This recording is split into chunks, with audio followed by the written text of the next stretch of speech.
Good morning, everyone. Good morning, everyone. It's good to have you. Once again, we are here for another series on pressing into your purpose. Today, we want to talk about how to transition. Last week, we looked at how to leave a legacy and how to outlive that legacy. And so, moving beyond our role, our job, and making sure that we press into our purpose. And so we want to make sure today that we know how to do that smooth transition. We're going to wait for a few more persons to come on so we are able to have them join us. So we're going to give them just 2 more minutes. Good morning, Leslie. Nice to have you.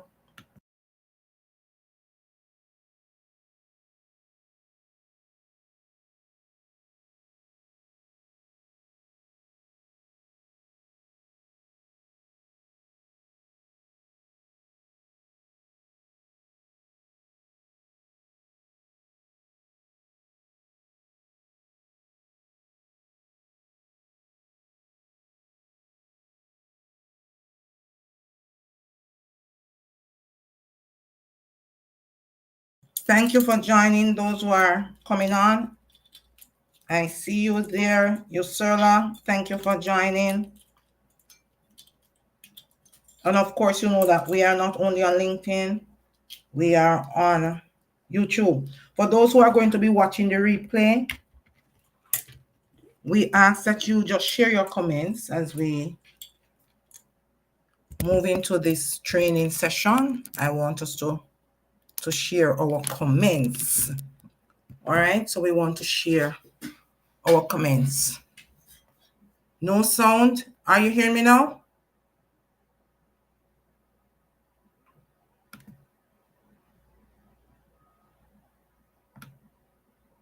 Are you hearing? Please let me know, someone there. Please let me know if you're hearing. I don't know why there is no sound. Is everyone hearing? I need someone to tell me if they're hearing.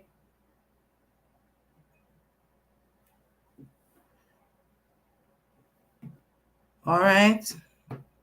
Let me see what is happening here.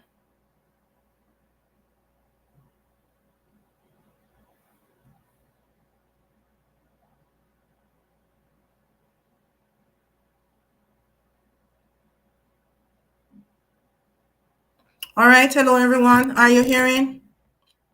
Is everyone hearing me now? I don't know if you're hearing. I don't know what the problem is, why you're not hearing. Just let me know if you're hearing. Okay, good. Good. Thank you, Dr. Leslie. I was scared there for a moment that we were not hearing. All right. I want to add very much so. Thank you, Nicholas. And so I want to start with everyone here. And so we want to go with passing the button smoothly and ensuring a smooth transition as we go through today. I want us to understand that navigating a transition is not an easy thing. However, as we move onto our life path, as we press into our purpose, as we move in the direction that God leads us, we have to embrace change with faith. Because transition is not arbitrary. And of course, you know, for those who don't know me, I am a Christian leadership coach. And I feel that the steps of any one of us is ordered by God. And before we were born, he fashioned, we did that in our past sessions, he created us and he established our purpose. It was preordained, prepackaged, and pre-designed for us. What we need to do is to find what it is, find our why, find our purpose, and of course, align our assignments so that we get into the place where we are able to deliver unapologetically, inspire, impact, grow, and change our lives and the lives of others. And so transition, of course, from that point of view would mean that it is God's way of promoting you, of pressing you, of moving you forward into your purpose. And I want that to be established before we go forward. The other thing is that as I discuss the key points, I want us to understand that change is inevitable, very much so. And so, leadership, as I said last week, is not something that you are. It is the thing that you leave in people, the impact that you make, and how you empower people to make their impact, to do what they were created to do, and to solve the problem that they were created to solve. I call that soul synced. And that is what I call my clarity or strategy session, that free session when I get to know you to see if we are aligned or we are a best fit.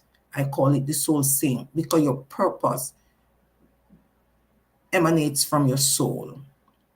It is something from the inside out that allows you to lead with light. So we want to talk about how we prepare for the transition, how we identify and develop our successors, how we communicate the transmission plan, how we manage the process, and how we finally let go and move on. We are in a climate where transitions are very unexpected and they are happening very fast. They are complex and they are happening very fast. And so, as we move into that, we want to understand that every single day for us, change is loading.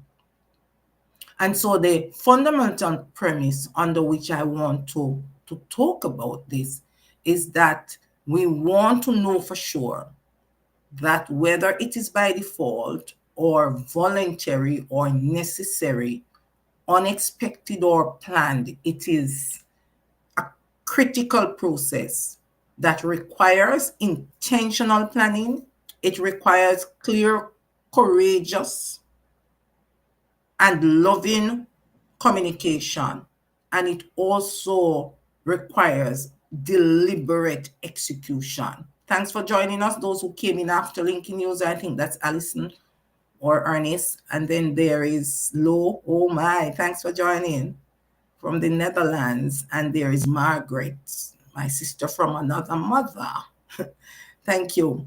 And so we want to understand, and as we said, it must be well considered. You must take a strategic approach to communicating this change to employees, to stakeholders, because this is extremely important for trust and for loyalty to be transferred, for commitment to be transferred, for buy-in to be transferred. We want to make sure that we understand that it is not an arbitrary, nonchalant, second thought idea.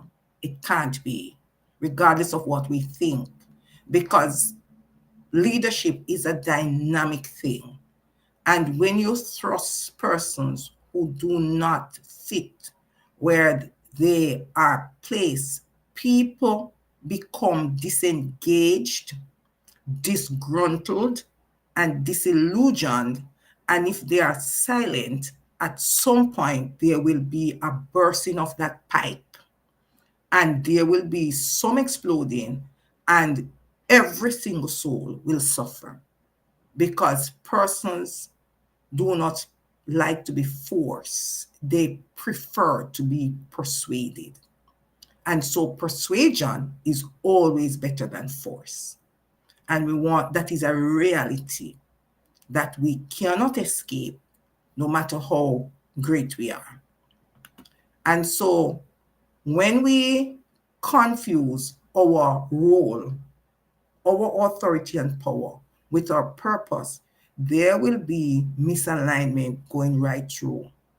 Of course, I have said in the sessions before that when we understand our purpose, we actually carry people with us. We inspire people, we impact people, and we actually, and that's such an important point here, we grow people. What does that mean? We allow persons to think for themselves, to become masters of their own destiny, to problem solve, to find creative and innovative ways to provide solutions to their unique and complex issues, issues that may be similar in themselves because of the what, but very different in the impact and the context and the environment in which it is occurring. And so let us look at some of the common reasons why persons transition. It might be that there is a change of the guard, and these people want to have persons because that is a leadership myth. It is a it's one of the things that we are told that's not necessarily true, where you must carry persons who are loyal to you and persons who you can trust. And of course, persons change based on circumstances and issues. And so sometimes the reasons why there is this transition of leadership is because the guard change and persons want to take in persons that they know and say in their minds they can trust. And so we are going to be moving now to looking at the desire also for fresh perspective or experience. So we feel that those who are there have not carried themselves far enough, have not adapted, are not flexible and open enough to the new trends and demands in the market, and are using the same old ways that and expecting a different result. So there might be a change at that level where we feel now that we need somebody who can move in tandem with what is happening, the uncertainty, the complexity, the changes that are fast and furious and can adapt quickly and actually serve the purpose. I see you there, Lisa. Yes, good morning. Dr. Leslie will talk about influence some more rather than persuasion, because in my opinion, and that's me, we can discuss it a little. I feel that if you have influence, then that your tool is persuasion and not force.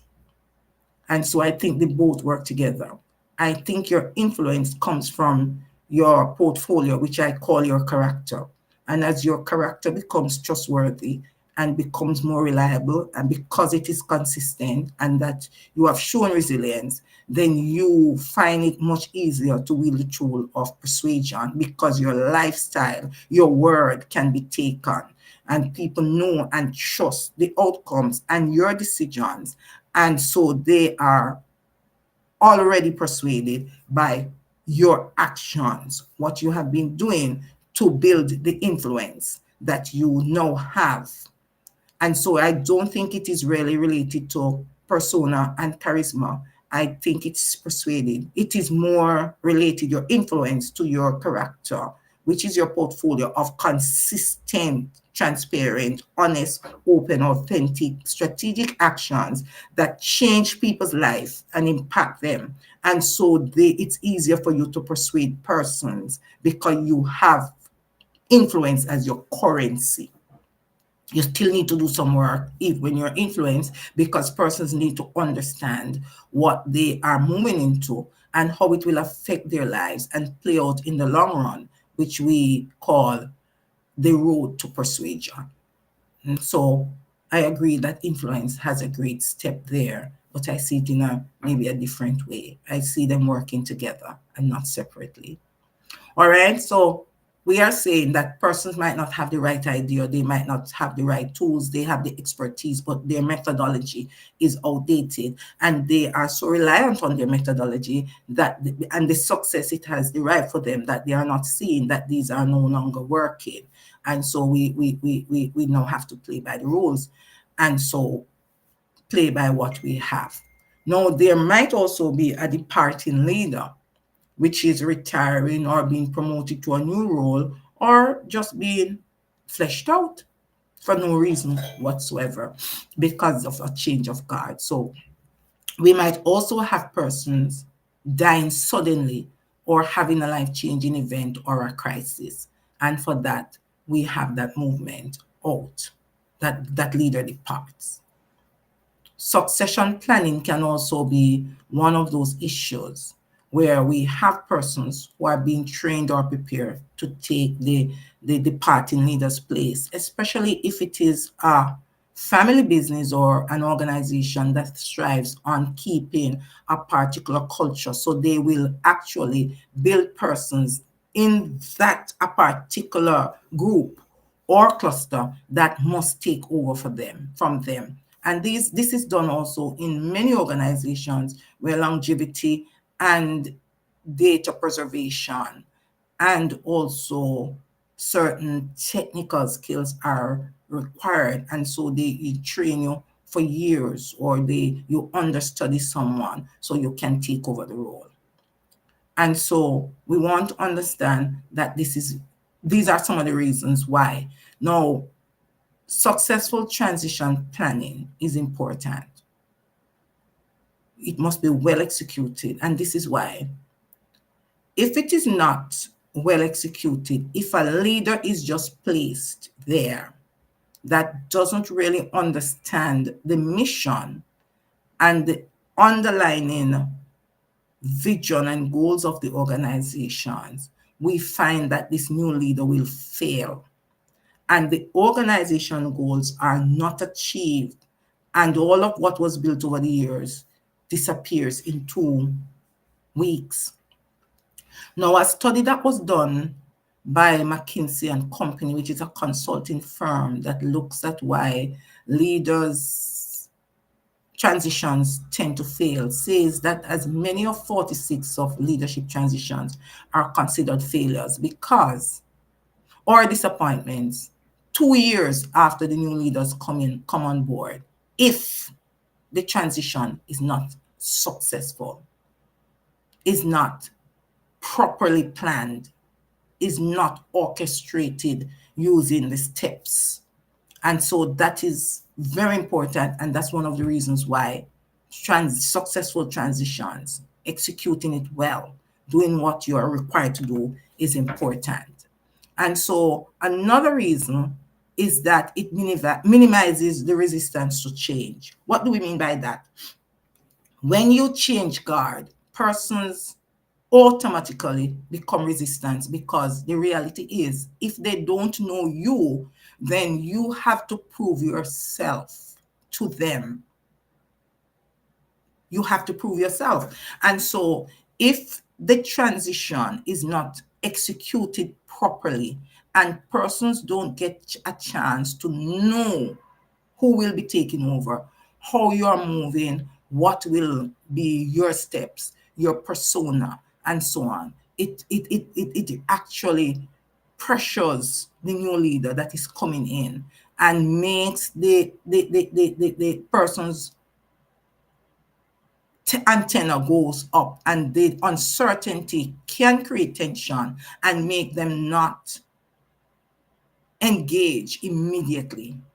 And of course, even when they know you, they want to see what the changes will be and how you will carry forward this legacy. If there is a loyalty also, commitment, DNA, I call it the DNA bloodline, leadership bloodline, to those who are coming up, because they were so impactful. They inspired so much. They changed lives.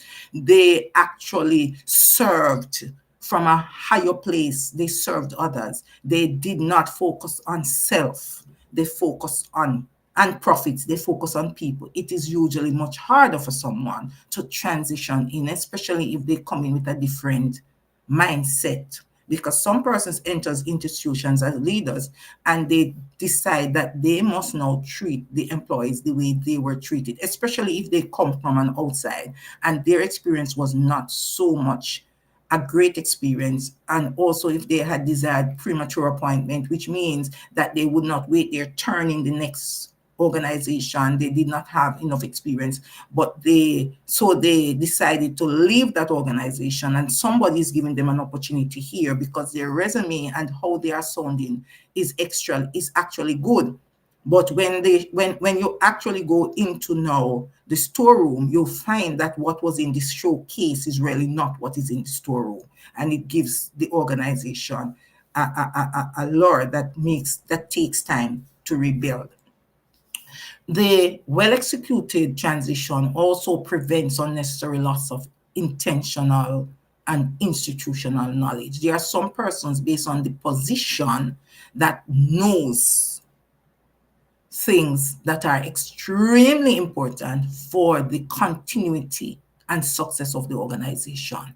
If they leave with that knowledge. So a well executed transition helps them to teach persons what they know by simulation, by the problem solving, by merging that new person's innovation and creativity with the old ways and adopt them so they fit and become a community of practice because they are merging, mutually merging. And that is done by this mentor who understands what it is and why this knowledge is so important for the organization. And they being a part of that organization and know their blood, sweat, and sacrifice that they put in to support the success and the brand of this organization does not want it to go to waste. There are very few persons who are so committed to an organization for 40 years that would just leave like that without ensuring that someone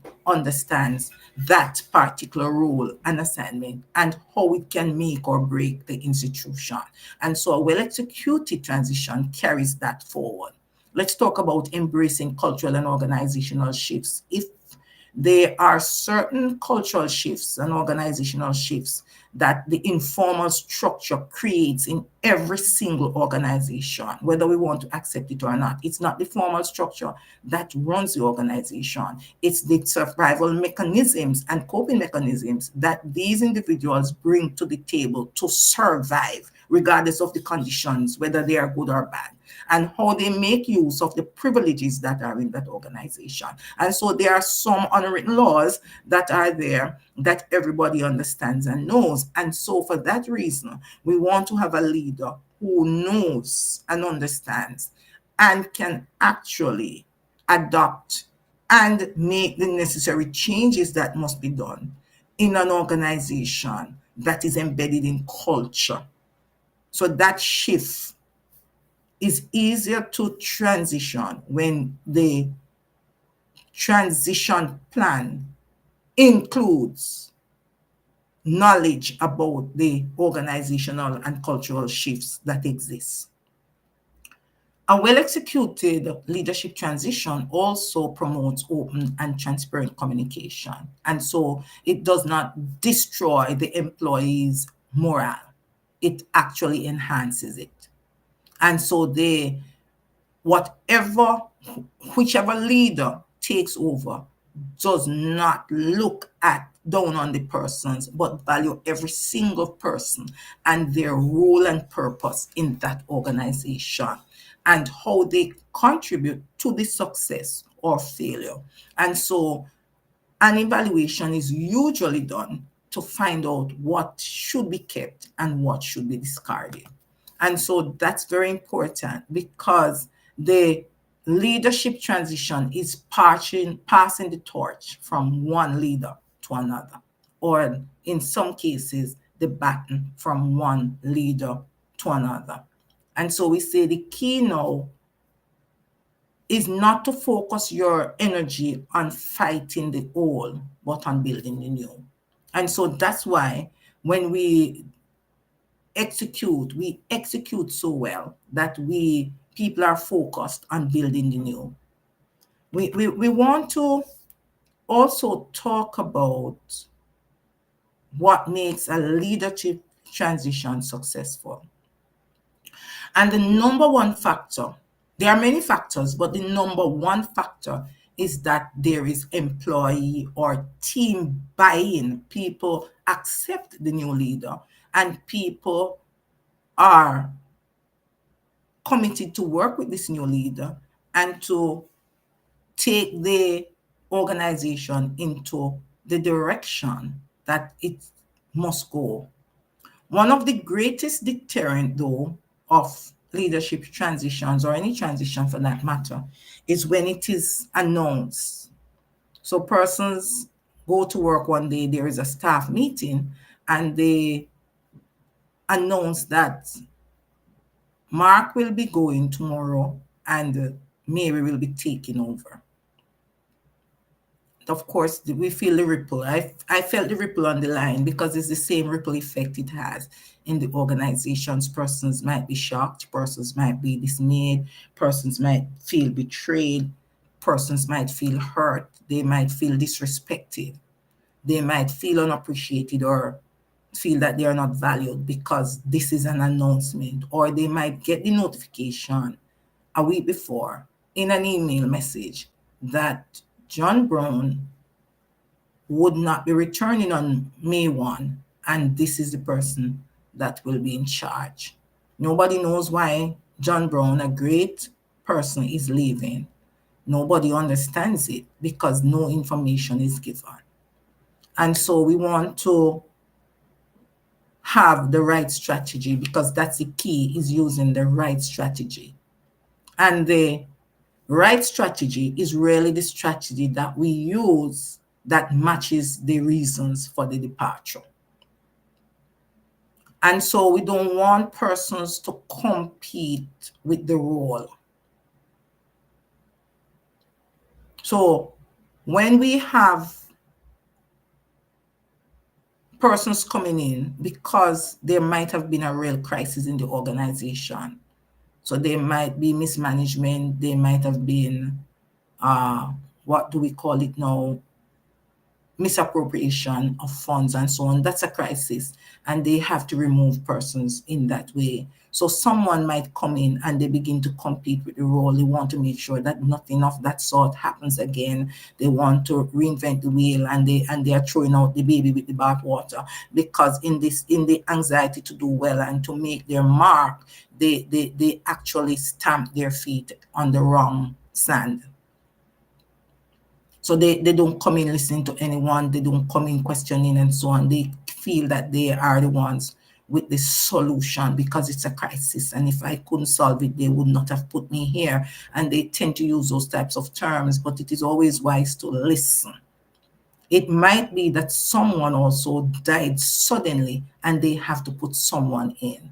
They need to put someone there that matches the leadership style of the person, for starters, because the sudden death, the grief, and the space that is left will not be filled by someone that is completely different, because the grieving will linger too long and the adjustment will be troublesome, very bumpy, because persons need to understand what persons are going through when there is a sudden loss. Somebody that has been a leader dies, as in the case of in Jamaica, there was a principal who went vacationing with his wife and his mother-in-law, and on his way back to the airport, both him and his wife died. It shook up the organization very deeply, and up to date, although it is 2 months, people are not recovering from the shock of it.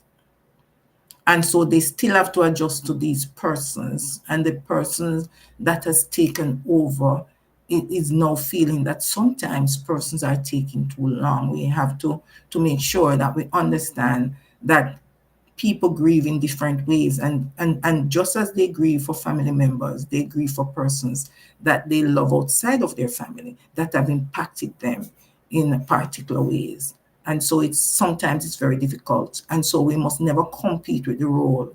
We are to understand our purpose, why we are there, and we are to not to reinvent the wheel over time. We are to gradually make those changes, because of course gradual changes, the immediate changes would be obvious to everyone, but the gradual changes need to be understood, because those can have rippling effect in an organization, and it can also be systemic. And so things that have been created for stopgaps because of the type of organization, the measures that have to be put in, the accountability matrix that were put in place for a reason. And so now persons must make that adjustment so that when they change it, they do not destroy the system. They actually add value. And so sometimes too, we want to throw the baby with the bathwater. We have to be careful of that, because we have to make the changes that we need to make. Recently, I heard of an individual that went into a ministry as a church pastor and feel that persons must be spread out. And so he spread out the wrong persons with the wrong personalities, and there were constant conflicts and confrontations until they found that the spider was you have to match people with those who know how to do what they need to do and how they can their influence can actually be used as the persuasion tool to get them to do what they need to get done in the ways that they know how to do it. So change in itself is hard at first, messy in the middle, but gorgeous at the end. And so we need to set a solid foundation for the incoming leader. And so, how do we prepare for the transition? First of all, we need to recognize the need for the transition so we can use the right strategy for the need. And then we also have to prepare ourselves to exit the organization and also the organization for who will be entering. We also want to assess the current state of the organization objectively and fairly. You know, sometimes we don't like to read the label from the inside because we really can't read it very well from the inside.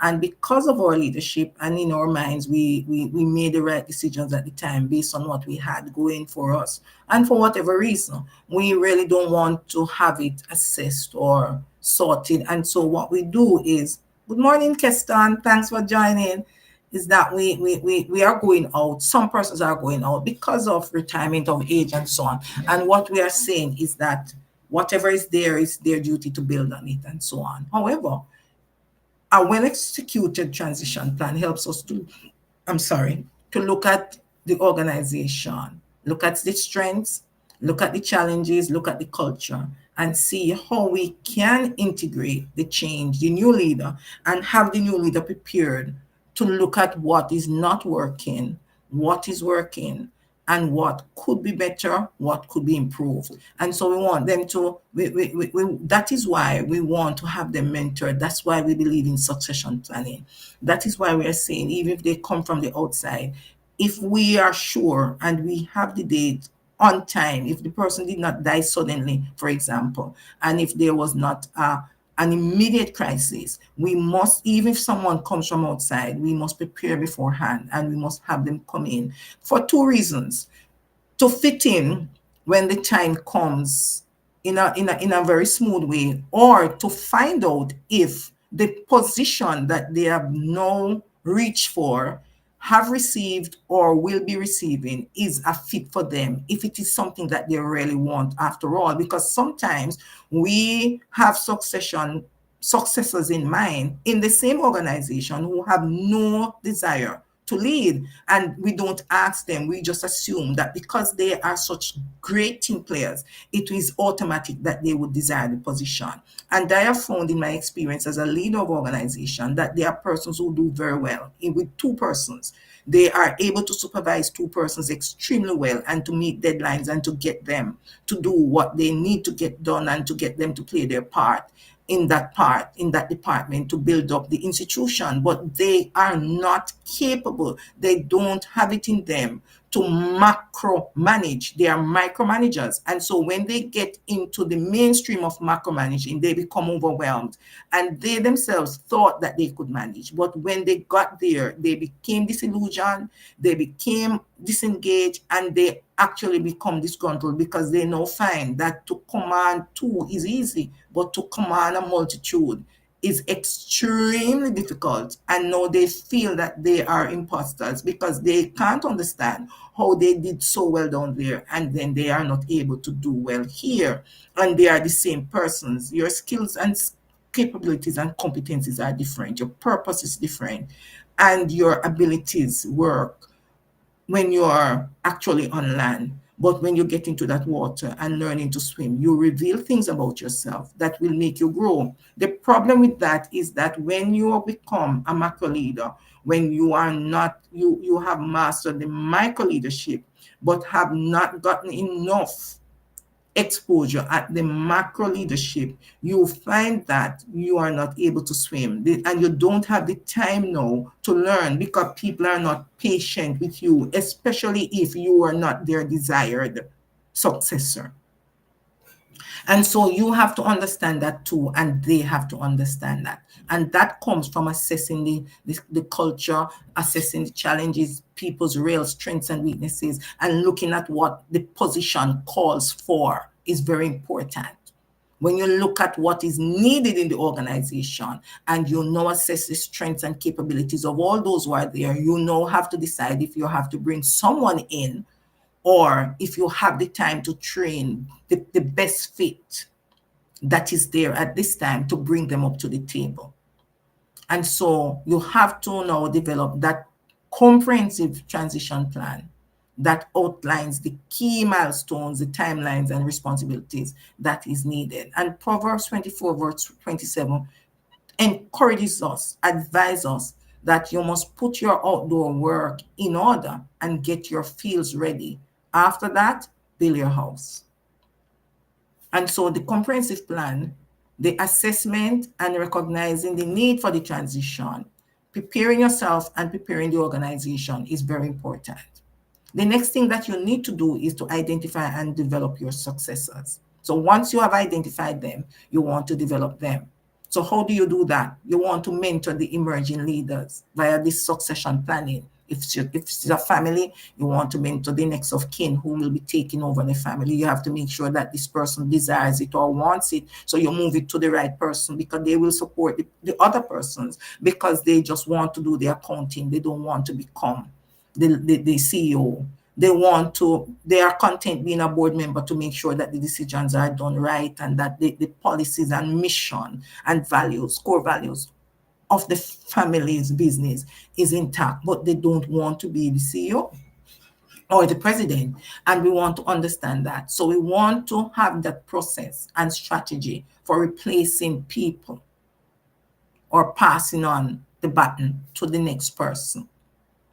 Why is identifying and developing these persons important? Why is a succession plan important? Why is an immersion or baptism important? Because it is used to identify and develop new potential leaders who can move into leadership roles when they become vacant.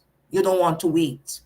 You want to have persons practice to see and test themselves to see what they can produce. You want to delegate properly and you want to delegate sensibly and strategically. So you want to give persons who you have in mind different roles and to see how they perform in these roles and to see how what they need, the support that they need to illuminate themselves, to grow and to develop in these roles for future use, to see their willingness, their flexibility, how well they adapt, and how well they communicate and the meaningful connections that they make and how they manage their teams. So you want to have the time to do that.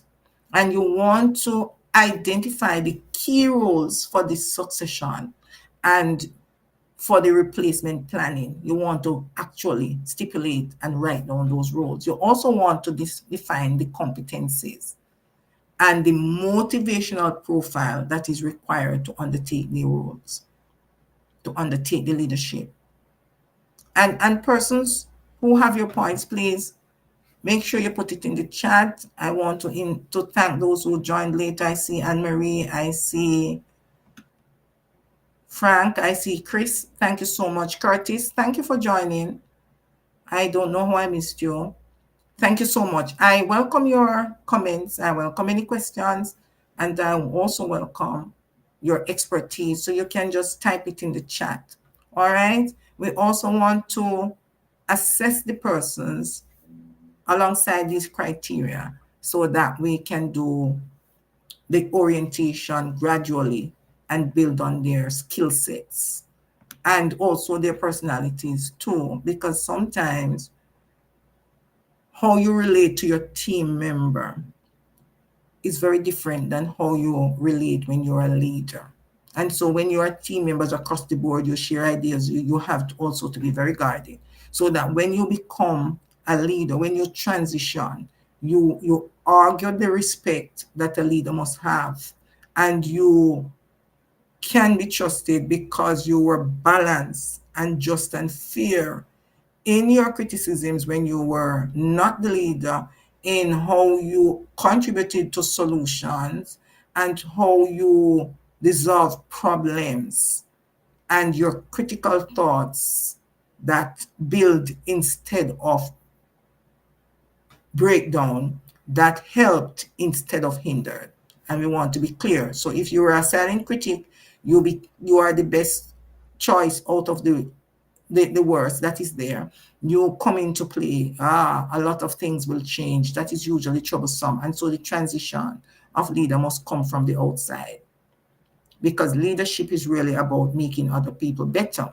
And so you must proactively identify these potential leaders within the organization, and who are the ones who really, in good and bad, in thick and thin, exhibit those skills that are necessary for, and that align with the values of the organization. So you want to know, invest in their development, whether through training programs, through mentorship, through increased responsibility, and through also allowing them to make decisions, use their creativity and innovation, so that you prepare them for the leadership roles. You're able to assess and you're able to support them when it is necessary. And Moses did that when he was preparing Joshua in Deuteronomy 31, 7 and 8. And we see him allowing Joshua to execute and encourage him to do certain things, guiding him, taking him by himself,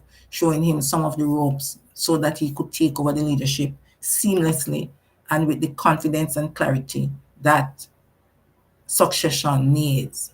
Now, communicating transition, there are some transition words that are very important. And I call those transition words the healing balm. Best choice. Your choice. So when we look at the best choice, we want to understand that that is the best person for the organization at this time, because of these reasons that are obvious, that even the blind can see them. Your choice. We gave you an opportunity to choose who you want to lead you in the next chapter of this organization. So the best choice and your choice, very important. Our best is another transition word. We will continue to do our best. Very important, very inclusive language. That means that the leader will not be standing alone. The leader needs you. So you are not left out of the picture. Because research shows that a new leader has a window of only about 12 to 18 months until the key constituents will judge the leader a success or failure. And I want to repeat that. 12 to 18 months for the stakeholders, team players, everybody to judge the leader, either a success or a failure. And so as you communicate and you use those transition words, it must be that if you want to have this well-executed transition planning and program implemented, and we do all of what I've said before, then you also need to communicate. Communication is vital, and you must give timely communication. So, for example, after you confirm that John has resigned, or this person will be retiring in 4 months, or this person has been promoted, you want to actually use multiple channels to communicate this information gradually. You want to inform stakeholders in a very timely manner. You want to include all employees, board members, and external partners about the upcoming transition. You want to explain the transition as you introduce the new person gradually. You want to clearly articulate your reasons and the process and expectations so you can maintain the trust that is there and minimize the uncertainty and the disgruntlement and disengagement. You also want to be able to have the forum where persons talk about how they are feeling, their expectations, what they are actually hoping for, their desires, their wants, the type of support that they will need from a new leader. You know, when I took up leadership years ago in an organization, persons were very surprised. They had a very good transition plan. They appointed you 4 months before, so you get a chance to tell persons where you're coming from, how it will go, and you get a chance to meet those where you're going. And they give you an opportunity to speak with the persons. And I ask persons, what are your wants, what your expectations are, how would you expect me to move forward? And I also told them what my expectations are. When I took up the post, I discovered that there were some silent critics, persons who really thought that they should have gotten the position. And if you want to know how that turned out, because I say that there are moments in the leadership transition coming forward and going forward that talks about how that moment plays out, those changeable moments. And I have it in my book. I think it is at the second chapter in my book. And so I talk about this type of transition and delegation. And it is said that you are to obey your leaders and submit to them, for they are keeping watch over your souls. And that for me underscores the importance of respecting and communicating with your team and with leadership so that there is mutual understanding, mutual engagement, and mutual results. All right. So we now want to look at how we manage the transition, because we prepare for it, we plan for it, we have our comprehensive plan, we are communicating and so on. So let's look at the rubber hitting the road. We want to implement the transition plan with the focus on collaboration between the outgoing and the incoming leader. So we want both of them to merge, to understand what is happening. There is this thing in leadership where they are saying you are not to. But I believe from my experience that it is important, because the work that that leader did was important. And the reason why it was done is also important. And so we want to understand that. And that is the premise on which we would understand the leader. When we go in, we will, of course, do things our way, and we will know a sensible leader understands that they must look at what is working and what can be changed for the good and overall well-being of the institution, the organization, everyone, and not just a few. And so we want to make sure that we focus on this type of collaboration so we understand and bridge the gap, because there are gaps that must be filled, and we want to bridge those gaps if we don't want the disruption. We want to facilitate the knowledge transfer through meetings, this documentation, and joint decision making.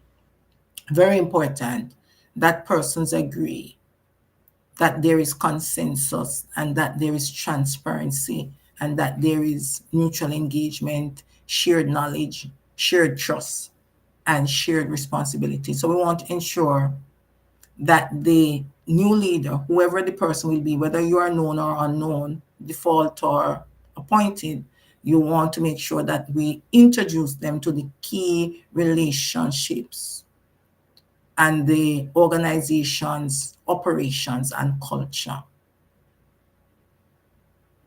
And we see that going on with Moses and Joshua. We see that clearly as they transition, and we see Solomon doing the same thing.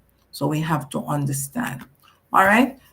So that in itself is the management in a nutshell. So because you're able to do that now, you're going to be moving forward. So you recognizing when to let go is very crucial for personal and organizational health. After you have done that, and you are able to orchestrate that effectively because your time is up, whether it is you're promoted to a new institution or you are transitioning into your own business or you are retiring or for health reasons you're coming out, you must let go. You must learn how to let go and move on. And you must do it. I say when your time comes to go, you must do it dignified. Regardless of why, you must do it dignified because you served well, you were worthy of that position, your purpose was fulfilled. You are now moving into another assignment. Whether you are retired or not, you are moving into another assignment. And so, for that reason, you want to understand that you must step back and you must usher in the next person so that they can establish their authority. When persons call you from the institution to say something is not going well or this should be there, be very guarded on how you give advice. Refer them back to their leader. If you and the leader have a relationship, talk with the leader at a certain level to say there is some disgruntlement. You need to step on that, and so on. So persons understand and know the leader how to move and how to go. So you want to redefine the role as you exit the organization. Sometimes because you exit the organization and depending on the type of organization, you have to be called on. You have to redefine your role. If you are seen now as a consultant because of that position, you know must understand that role. It must be established between you and the person in the organization. The boundaries must be set. And if you desire payment, you must now quote how much it will cost for you to give knowledge that is no to share your expertise and not the continuity of the organization, but know your expertise. You're called on to share your expertise. You're called on to give an advice in a technical situation. You're called on. You need to know your role and you must establish what it is when you're exiting the organization. You are not also to macromanage and what I call slave pick, because there are some persons when they leave the organization for whatever reason, they call persons there to say, has it fallen down yet, or how is it going, or what's the newest lingo, and how are they managing you are to be guarded, man. That's very important that you don't do that. Give them room to breathe. Your time is up. And so this graceful departure that I'm talking about, this dignified departure supports the new leader's success and the organization's continued growth. Remember that there's a time for everything and a season for every activity under the heavens. If your time is up, it's up. And when it is up, you must know. When your assignment is finished, you must know. When your purpose is taking you into another field, you must understand it and you must move forward. So you must navigate. The key takeaways that I want you to have is that navigating a successful leadership transition involves deliberate planning and execution. You must have your early and strategic plan. It must be aligned around the shared vision of the incoming and the outgoing. You must have transparent communication using multiple channels. You must have a comprehensive onboarding, which means that there must be meetings, documentation. You must hear from those who are taking the position. You must hear from those who will be led. You must hear the needs, the challenges, and the wants so that we don't compete with the role and we don't reinvent the wheel and we do not throw the baby with the bath water. We must ensure that there is continuous support and feedback for all the persons involved, and we must make sure that we exit with dignity and that we understand why that approach is needed. I hope we benefited from this session. And so for those who want to dig deeper into understanding your purpose, identifying your gifts, when your time is up, and so on, you would need to join me on Thursday at 6 to 7, 60 minutes. It is a flash sale, only 20 US, for me to pay my bills in relation to the forum that I use and so on. And also for the handouts that you will receive. That requires you also to have that fee. So it's really free except for those things. All right, the resources that you will receive. Looking forward to seeing you on Thursday. We'll be using it online. Those who book, once you book, you will receive the details because it is a locked space. All right. And so as we move, I usually end with a little prayer. And today we want to ask God, Heavenly Father, guide us to lead with wisdom and to transition with grace. Give us the courage and integrity to align our hearts with our purpose so that our leadership brings glory to you and impact others. Strengthen us to serve with humility and to understand when that part of our assignment is up.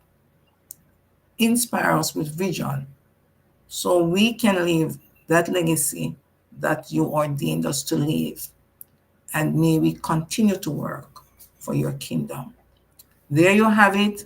Have a great day, everyone. Thank you for joining me today, and have a blessed and purposeful day, rest of the week and year. For those who need to talk, you can DM me with the word transition. Just DM me with transition. If you are transitioning into a new role, if you're retiring, if it's for health reasons, just DM me the word transition and we will have that going. Thank you all for joining. Have a great day, everyone.